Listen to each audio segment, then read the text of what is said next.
জিয়ান রান্না করতেছে। আচ্ছা, ওকে। আসসালামু আলাইকুম everyone. Today our class topic is fibre market place. Okay.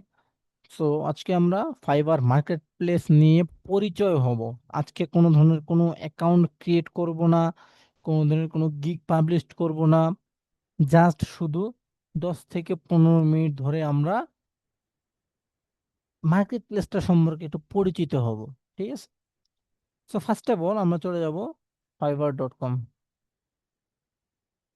Fibre company. ওকে।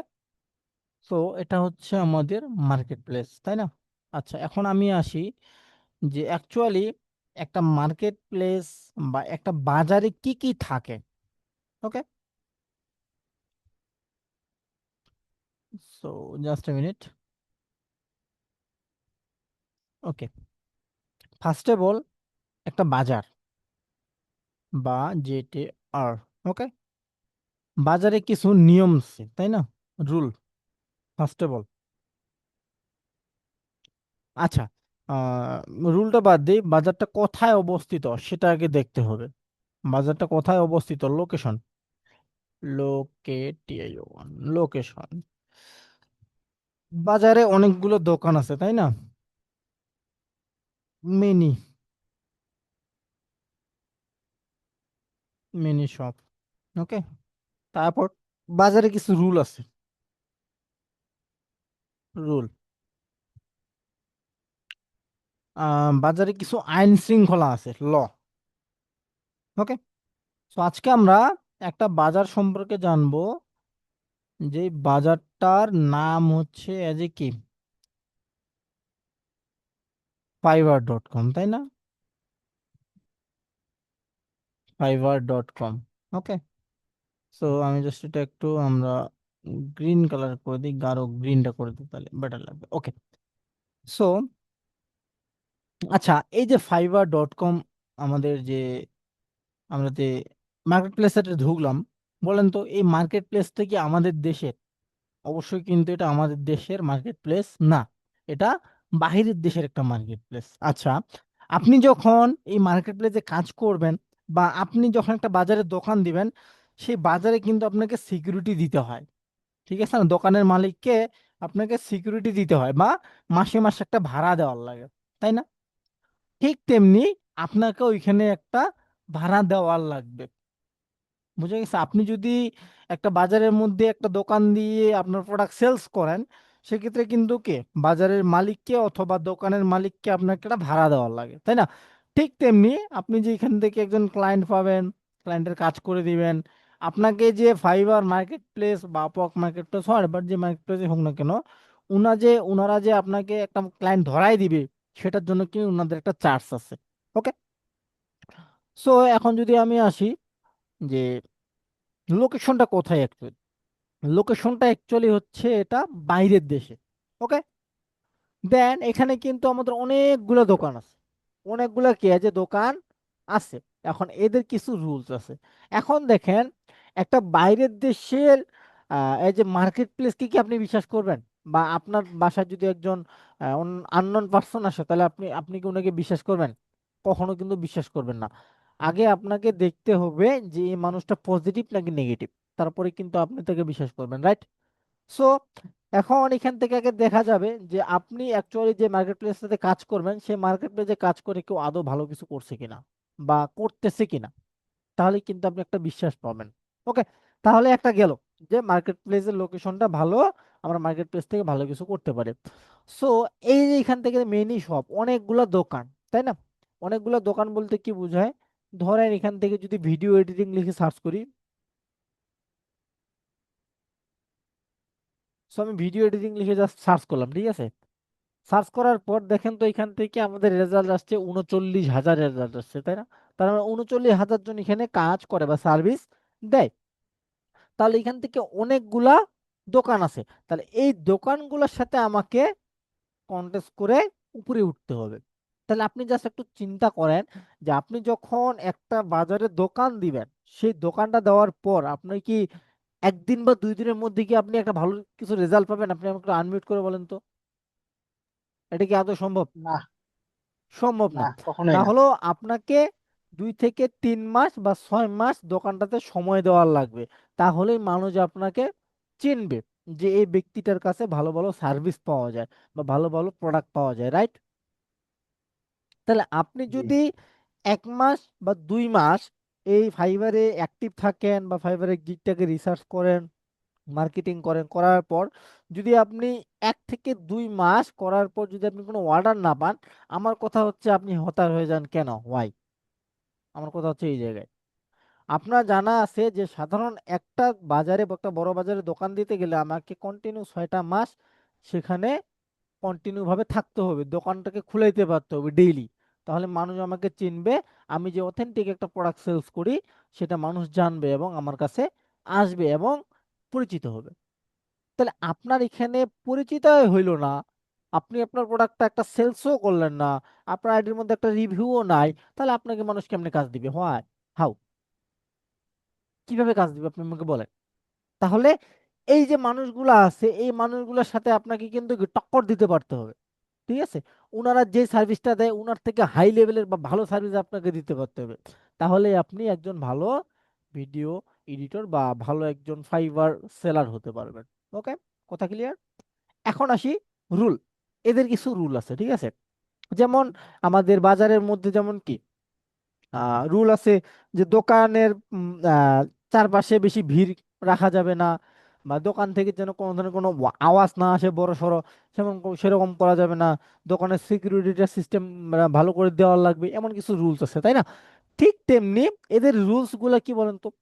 এদের রুলস গুলা হচ্ছে যে আপনি একটা ডিভাইসের, আমি একবারে প্রথম থেকে আসি, ঠিক আছে? আমাকে অনেকেই এটা এটা জিজ্ঞাসা করে, অনেকেই আছে যে ভাই একটা ডিভাইসে আমরা কয়টা ফাইবার অ্যাকাউন্ট ক্রিয়েট করতে পারবো বা কয়টা ফাইবার অ্যাকাউন্ট চালাতে পারবো? আমি বলবো একটা ডিভাইসে আপনারা একটা অ্যাকাউন্ট ক্রিয়েট করতে পারবেন এবং কি ওই অ্যাকাউন্টটা ওই ডিভাইসে চালাতে পারতে হবে। যদি আপনি ডাবল অ্যাকাউন্ট চালান ওই ডিভাইসে বা ওই ডিভাইস দিয়ে আপনি যদি ডাবল অ্যাকাউন্ট ক্রিয়েট করেন, তাহলে টুডে অর টুমোরো আপনার অ্যাকাউন্টটা রেস্ট্রিক্টেড করে দিয়ে দিবে। বর্তমান সময়ে ফাইবার অ্যালগোরিদম অনেক কঠিন, অনেক কঠিন, ঠিক আছে? 1 নম্বর গেল। 2 নম্বর যেটা, যে একই ইন্টারনেট ব্যবহার করে আপনি 2টা অ্যাকাউন্ট ক্রিয়েট করতে পারবেন না। যেমন ধরেন যে আমার বাসায় ওয়াইফাই আছে, ঠিক আছে? তো এখন আমি আমার ওয়াইফাই দিয়ে আমার অ্যাকাউন্টটা ক্রিয়েট করলাম। এখন আমাকে আরেকজন এসে বললো ভাই আপনার বাসায় তো ওয়াইফাই আছে, একটু ওয়াইফাইটা কানেক্টেড করে আমার ফাইবার অ্যাকাউন্টটা ক্রিয়েট করি, ঠিক আছে? সো আমি যদি তাকে আমার ওয়াইফাই কানেকশনটা দিয়ে ওনার ফাইবার অ্যাকাউন্টটা ক্রিয়েট করাই দেই, তাহলে দেখেন যে একই আইপি অ্যাড্রেস দিয়ে কিন্তু 2টা অ্যাকাউন্ট ক্রিয়েট করা হলো, আমারটা হইলো এবং ওনারটা হইলো। তাহলে আমি যে আমার ইন্টারনেট কানেকশন দিয়ে ওনার অ্যাকাউন্টটা ক্রিয়েট করে দিলাম, সেক্ষেত্রে কিন্তু কি আমার অ্যাকাউন্টটা রিস্কে পড়ে গেল, কারণ আমরা একই নেটওয়ার্ক আইপি অ্যাড্রেস দিয়ে 2টা অ্যাকাউন্ট ক্রিয়েট করছি। তাহলে কি একই নেটওয়ার্ক একই ডিভাইস দিয়ে ডাবল অ্যাকাউন্ট ক্রিয়েট করা যাবে না। এখন আসি যে ভাই তাহলে কিভাবে ক্রিয়েট করব, কারণ ওয়াইফাই তো সবগুলোই, তাই না? আপনাকে যে কাজটা করতে হবে, আপনি যেই সিমটা বা আপনি যে এনআইডি কার্ডটা দিয়ে ফাইবার পরবর্তীতে ভেরিফিকেশন করবেন, সেই এনআইডি কার্ডটা দিয়ে আপনি একটা যে কোনো সিম তৈরি করবেন বা সিম উঠাবেন, ঠিক আছে, বা তুলবেন। তোলার পর সেই সিমটাতে 1 জিবি নেবেন ইন্টারনেট, বা 10 জিবি নেবেন, হোয়াটএভার, সেটা আপনার বিষয়। যদি ইন্টারনেট ভালো থাকে তাহলে 10 জিবি নিতে পারেন, 20 জিবি নিতে পারেন, 50 জিবি নিতে পারেন, হোয়াটএভার। তো নিলেন, নেওয়ার পরে আপনি ওই সিমটা দেখবেন যে যেই ফোনটা অথেন্টিক, যেই ফোনটা দিয়ে আদৌ কোনো ধরনের কোনো অ্যাকাউন্ট ক্রিয়েট করা হয়নি, ঠিক আছে, ওই ফোনটাতে আপনি আপনার সিমটা অ্যাড করবেন বা লাগাবেন, ঠিক আছে? লাগানোর পরে আপনি ডাটাটা অন করবেন, কোনো ওয়াইফাই না, ডাটা। আপনি ডাটাটা অন করার পরে ওই ডাটা ইউজ করে আপনি ওই মোবাইলে একটা অ্যাকাউন্ট ক্রিয়েট করবেন। ওকে, অ্যাকাউন্টটা ক্রিয়েট করার পরে আপনি যদি তখন বলেন যে ভাই আমার অন্য একটা ডিভাইসে আমার অন্য একটা ফাইবার অ্যাকাউন্ট আছে, সো আমি কি নতুনটা লগ ইন করতে পারবো? না, আমি প্রথমেই কিন্তু বলে দিছি যে একটা ডিভাইস থেকে একটা অ্যাকাউন্টে চালাইতে হবে, একটা অ্যাকাউন্টে ক্রিয়েট করতে হবে। 2টা অ্যাকাউন্ট কখনো চালানো যাবে না, দুইটা করে না। ওকে, ডিভাইস এবং ইন্টারনেট কানেকশনটা ক্লিয়ার। 3 নম্বরে যেটা আসি, যে একই এনআইডি কার্ড দিয়ে কখনো 2টা অ্যাকাউন্ট ক্রিয়েট করা যাবে না। একই ফোন নাম্বার দিয়ে কখনো 2টা অ্যাকাউন্ট ক্রিয়েট করা যাবে না। একই ব্যক্তির পিকচার দিয়ে কখনো ডাবল অ্যাকাউন্ট ক্রিয়েট করা যাবে না। এখন বলি যে আমি এখন একটা ব্যক্তির অ্যাকাউন্ট দিয়ে এনআইডি কার্ড দিয়ে বা পিকচার দিয়ে আমি একটা অ্যাকাউন্ট ক্রিয়েট করলাম, ঠিক আছে। সো আমি পরবর্তীতে আমার অ্যাকাউন্টটা ধরো এটা ডিরেক্টিভ হয়ে গেছে, মানে কি ডিলিট হয়ে গেছে, ঠিক আছে, বা আমার ভুলক্রমে অ্যাকাউন্টটা ওরা ডিনাই করে দিয়ে দিছে। সো আমি এখন যদি চাই যে আমি ওই ব্যক্তিটার এনআইডি কার্ড দিয়ে বা ওই ব্যক্তিটার ছবি দিয়ে বা ওই ওই যে ফোন নাম্বারটা দিয়েছিলাম আমি সেই ফোন নাম্বারটা দিয়ে আমি একটা অ্যাকাউন্ট ক্রিয়েট করব, আপনি ধরে রাখেন টুডে অর টুমোরো আপনার অ্যাকাউন্টটা সাসপেন্ড হয়ে যাবে। কারণ ফাইবার অ্যালগোরিদম অলরেডি আপনার ওই ব্যক্তিটার ফেস, ওই ব্যক্তিটার এনআইডি, ওই ব্যক্তিটার ফোন নাম্বার কালেক্টেড করে রেখে দিছে। যদি কোনো কোনো সময় যদি দেখে, এনি টাইম যদি দেখে যে এই ব্যক্তিটার সাথে ওই ব্যক্তিটা মিলে যায়, তাহলে আপনার অ্যাকাউন্টটা সুন্দর করে ওঠার মতো ডিনেই করে দিবে, রিস্ট্রিক্টেড করে দিয়ে দিবে, পার্মানেন্টলি রিস্ট্রিক্টেড করে দিয়ে দিবে। তখন কি বলবেন ভাই, আমার একুলো গেল, ওকুলো গেল, আমি হরে কৃষ্ণ হয়ে গেলাম। ওকে, আরেকটা বিষয় বলি, 4 নম্বর যেটা বিষয়, যে একই আমার কথা হচ্ছে ভাই, একটা ডিভাইস, একটা অ্যাকাউন্ট, একটা ইন্টারনেট, একটা অ্যাকাউন্ট, একটা ব্যক্তি, একটা অ্যাকাউন্ট। কথা ক্লিয়ার? দেন আপনার যদি ওই অ্যাকাউন্টটা, আপনি আজকে যে অ্যাকাউন্টটা ক্রিয়েট করবেন, ওই অ্যাকাউন্টটা যদি কোনো ক্রমে ডিলিট হয়ে যায় বা রিস্ট্রিক্টেড হয়ে যায়, আপনি ধরে নেবেন, আপনি ধরে নেবেন যে ওই ব্যক্তিটা মৃত, ওই ব্যক্তির দ্বারা কোনো কিছু হবে না। ওই ব্যক্তি যেহেতু মৃত, তাহলে ওই ব্যক্তির এনআইডি কার্ডও মৃত, ওই এনআইডি কার্ড দিয়ে যে সিমটা তোলা আছে নাম্বারটা, সেটাও মৃত, সেগুলো আর চলবে না। এখন যদি বলি যে ভাই আমার তো সামর্থ্য নাই ডিভাইস কিনা বারবার, তো আমি কি করতে পারি? সেক্ষেত্রে আপনি যেটা করতে পারেন, আপনার ডিভাইসটা আপনি অফিসিয়ালি রিসেট করতে পারেন, মানে একবারে নতুন, ঠিক আছে। যদি আপনি রিসেট করতে পারেন, তাহলে আপনি ওই ডিভাইস দিয়ে একটা অ্যাকাউন্ট ক্রিয়েট করতে পারবেন, তার আগে না। সেটা হোক পিসি, সেটা হোক ল্যাপটপ, সেটা হোক মোবাইল ফোন। পিসি বা ল্যাপটপ হলে আপনার উইন্ডোজ দিয়ে দিবেন, দ্যাটস ইট, হয়ে গেল। যদি উইন্ডোজ 11-এ ক্রিয়েট করা থাকে, তাহলে উইন্ডোজ 10 দিয়ে দিলেন। আর যদি উইন্ডোজ 10 থাকে, তাহলে উইন্ডোজ 11 দিয়ে দিলেন, দ্যাটস ইট, ক্লিয়ার। আচ্ছা, আরেকটা বিষয় আসি, আমরা কপি পেস্ট করি, ঠিক আছে। ধরেন যে আমরা অনেকগুলো গিগ রিসার্চ করলাম, ঠিক আছে। রিসার্চ রিসার্চ করার পরে আমরা গিগগুলো ধরেন আমরা রিসার্চ করতেছি, কই গেল, গিগগুলো ধরেন আমরা রিসার্চ করতেছি। সব গিগগুলো রিসার্চ করার পর আমরা বাঙালিরা প্রথমে কি যেটা কাজ করি সেটা কি, আমরা কপি পেস্ট করি। কপি পেস্ট কেমন বলেন তো? যে এই গিগটা আমাকে এইটুকু ভালো লাগছে, ঠিক আছে, এই গিগটা I will do in Instagram, এটা ভালো লাগছে, এটা ভালো লাগছে, টোটালটাই ভালো লাগছে, ঠিক আছে। আমি কি করলাম, ভাই আমি তো পারি না, ঠিক আছে, যাদেরকে আগে ক্লিয়ারটা শিখায় না, তো তারা কি করে, যে টাইটেল করার জন্য, ভাই আমি তো টাইটেল তৈরি করতে পারি না, সুন্দর করে এইটুকু নিয়ে কপি করো, কপি করার পর টাইটেল ওখানে বসে দিয়ে দেয়। তারপর কি করে, এখান থেকে দেখলো, যে এগুলা দেখলো, দেখার পর যেটা কাজ করে, ওনার যদি তৈরি করতে ইচ্ছা না করে, ঠিক আছে, উনি এটা সুন্দর করে ডাউনলোড করে নিয়ে নেবে। ওকে, এই যে দেখেন আমি এটা সুন্দর করে ডাউনলোড করে নিয়ে নিলাম, ঠিক আছে। ডাউনলোড করে নেওয়ার পরে কি করবে জানেন, এই যে ডাউনলোড যে পিকচারটা আছে না, এই পিকচারটা বা জেপিজিটা উনি সুন্দর করে দিয়ে দিবে। কোথায় দিয়ে দিবে, উনার গিয়ে দিবে, ঠিক আছে। তারপরে আরেকটা বিষয় কি, এই যে অ্যাবাউট দিস গিগ, এই যে আমরা ডিসক্রিপশনটা দেখতেছি, এই ডিসক্রিপশনটাতে ধরেন যে আমি এইটুকু সবটুকু পারছি, আমি এইটুকু পারতেছি না, এই 2 লাইন পারতেছি না, আমি এই 2 লাইন কি করলাম, সুন্দর করে কপি করে আমার গিগের মধ্যে পেস্ট করে দিয়ে দিলাম। তারপর আবার এইটুকু পারলাম, আবার এইটুকু পারতেছি না, সুন্দর করে এইটুকু কপি করে পেস্ট করে দিয়ে দিলাম। ভুলেও, আমি আমারও বলতেছি, মনের ভুলেও এটা করা যাবে না, ভুল তো দূরে থাক, মনের ভুলেও এই কপি পেস্ট করা যাবে না, কখনো সম্ভব না। কপি পেস্ট এখানেও করা যাবে না, প্রাইজিংও করা যাবে না। প্রাইজিং আপনি কোনটা করতে পারেন, যেমন কি উনি এটা দিচ্ছে up to 1 minute running time, colour grading, sound design and mixing, motion graphics, stable. এইখান দেখে দেখেন যে আপনি যদি এগুলা, ঠিক আছে, পর পর এগুলা যদি আপনি একই ভাবে দেন, তাহলে কিন্তু সমস্যা করবেন। কথা ক্লিয়ার? সেক্ষেত্রে আপনি কি করতে পারেন, আপনি মোশন গ্রাফিক্সটা উপরে দিতে পারেন, কালার গ্রেডিংটা নিচে দিতে পারেন, এইভাবে আপনি দিতে পারবেন, সমস্যা নেই। তবে কপিটা না করাই ভালো। আমি কপি না করতে বলবো, করিয়েন না। কপি করলে টুডে ও টুমোরো আপনি 100% ধরা খাবেন, এটা আপনি ধরে রাখেন, 100% ধরে ধরে রাখেন যে আমি এটা মারা খাবো, এক কথায় শেষ।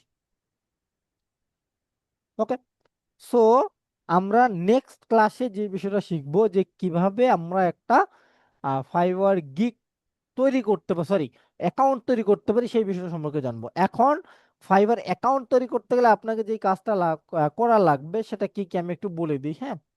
As a profile, fibre fibre profile, fibre profile create create so এটার জন্য কি কি লাগবে আমি জাস্ট বলে দিই। এক number, NID card. NID card, কার এনআইডি কার্ড লাগবে সেটা আমি বলে দিচ্ছি, সমস্যা নাই। 2 নাম্বার লাগবে phone number, phone phone number. 3 number লাগবে নিউ জিমেল। জিমেলটা কি কি লাগবে সেটা আমি বলে দিচ্ছি, ঠিক আছে। 3 নাম্বার লাগবে নিউ জিমেল। 4 নাম্বার লাগবে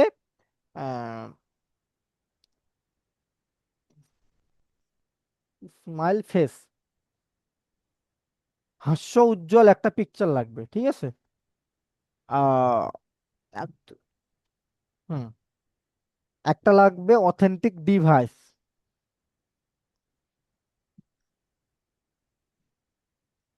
ডিভাইস। দেন লাগবে authentic internet, authentic internet. Okay, এখন আমি বলি যে কয়েকটা বিষয়, যে আপনার এনআইডি কার্ডটা যে কাজটা করবেন আমি একটু বলে দিলাম, ঠিক আছে। যে এই এনআইডি কার্ডটা যখন আপনি ফাইবারে ভেরিফিকেশন করবেন, তখন কিন্তু ফাইবারের অ্যালগোরিদম এই এনআইডি কার্ডটাকে কালেক্টেড করে রাখে দিবে। ওকে, যদি বা ভুলক্রমে কখনো একবার ম্যাচ হয়ে যায়, তাহলে অ্যাকাউন্ট কিন্তু ডিনাই করে দিয়ে দিবে ওরা, ঠিক আছে। পরে কিন্তু বলতে পারবেন না যে ভাই আমার অ্যাকাউন্টটা কি হলো। ওকে, সো এই এনআইডি কার্ডটা আপনি এমন একজনকার এনআইডি কার্ড নিবেন, যেটা স্মার্ট কার্ড হলে ভালো হয়, তবে অনলাইনটা হলে সমস্যা নাই, ঠিক আছে। এই এনআইডি কার্ডটা যেন আপনার কাছে সবসময় থাকে। ওকে, 2 নাম্বার, ওই এনআইডি কার্ড দিয়ে আহ, তোলা একটা ফোন নাম্বার নেবেন। ওকে, অথেন্টিক ফোন নাম্বার, যে ফোন নাম্বার দিয়ে আগে কখনো অ্যাকাউন্ট ক্রিয়েট করা হয়নি। এবং কি, আপনি এমন একটা জিমেল ক্রিয়েট করবেন যে জিমেলটা আপনার ইজি মনে থাকবে, এবং পাসওয়ার্ডটা দিবেন স্ট্রং, যে পাসওয়ার্ডটা আপনি এই জীবনে ভুলে যাবেন না। আমি আবারও বলতেছি, এমন একটা পাসওয়ার্ড দিবেন জিমেলের, যে পাসওয়ার্ডটা থাকবে স্ট্রং, ছোট বড় হাতের অক্ষর, ছোট হাতের অক্ষর, নাম্বার এবং ক্যারেক্টার। ওকে, যাতে করে আপনি পাসওয়ার্ডটা এই জীবনেও ভুলে যান না। আর অবশ্যই যে জিমেলটা আপনি ব্যবহার করবেন ফাইবারে, সেই জিমেলটা, আপনি যে ফোন নাম্বারটা ইউজ করবেন বা উঠাবেন, সেই ফোন নাম্বারটা দিয়ে যেন ভেরিফিকেশন থাকে, 2 স্টেপ ভেরিফিকেশন। ওকে, আহ 4 নাম্বার যেটা বিষয়, স্মাইল ফেস, যেটাকে বলা হয় হাস্য উজ্জ্বল পিকচার। আপনার যদি চ্যাট জিপিটি কে বলেন, বা যে কি আগে বলেন, যেমন আমি যদি আপনার একটা দেখাই, ঠিক আছে, আমি আমারই একটা দেখাই আপনাদেরকে, দেখলে আপনারা ক্লিয়ারলি ভাবে বুঝতে পারবেন। যেমন এই যেমন একটা পিকচার রাখবেন। ওকে, হাস্য উজ্জ্বল পিকচার, যাতে আপনাকে দেখে কনফিডেন্ট মনে হয় যে আপনি আমার কাজটা ইজিলি করতে পারবেন। ওকে, একটা বিষয়, একটা ডিভাইস, ডিভাইসটা কি, অথেন্টিক একটা আপনাকে ডিভাইস লাগবে। যেমন ওই ডিভাইস দিয়ে যেন এর আগে যেন ফাইবার অ্যাকাউন্ট ক্রিয়েট করা না থাকে। ওকে, 6 নাম্বার যেটা বিষয়, যে ইন্টারনেট কানেকশন। ওই যে বললাম, যে যে ফোন নাম্বারটা আপনি তুলবেন, গ্রামীণ হোক, বাংলালিংক হোক, রবি হোক, হোয়াটএভার, এয়ারটেল হোক, হোয়াটএভার, স্কুটি হোক, আপনি ওই ফোন নাম্বারটা দিয়ে জাস্ট 1 জিবি নেবেন। 1 জিবি নেওয়ার পর জাস্ট শুধু আপনি অ্যাকাউন্টটা ক্রিয়েট করবেন, ঠিক আছে। অ্যাকাউন্ট ক্রিয়েট করার পর আর ওই আপনার ইন্টারনেটটা কাজে লাগেন দরকারও নেই। ওকে, তখন আপনি রেগুলার যে আপনি ইন্টারনেটটা ইউজ করেন, 3 দিন পর আপনি ওই আহ ইন্টারনেটটা ইউজ করে আপনার অ্যাকাউন্টের যা যাবতীয় কাজ পরবর্তীতে করতে পারবেন, সমস্যা নেই। এখন আপনি বলেন যে আপনি যদি ফাইবার প্রোফাইল ক্রিয়েট করার যে বিষয়গুলো আমি বললাম, এগুলো যদি বুঝে থাকেন তাহলে বলেন যে yes. Yes. Okay, thank you. আশা করি কি আমরা বুঝতে পারছি। সো আমরা নেক্সট ক্লাসে যে বিষয়টা শিখবো, সেটা হচ্ছে যে কিভাবে একটা অথেন্টিক ফাইবার অ্যাকাউন্ট ক্রিয়েট করতে হয়, যাতে করে অ্যাকাউন্টটা আমাদের সমস্যায় না পড়ে, সেই বিষয়টা সম্পর্কে আমরা ক্লিয়ারলি ভাবে একটা ধারণা নিব। ওকে, সো আজকে এ পর্যন্তই থাকবেন, ভালো থাকবেন সকলেই। যদি ভিডিওটি ভালো লাগে তাহলে অবশ্যই ভিডিওতে একটা কমেন্ট করে আপনার মোটামুটি জানাবেন। ধন্যবাদ সকল, আসসালামু আলাইকুম।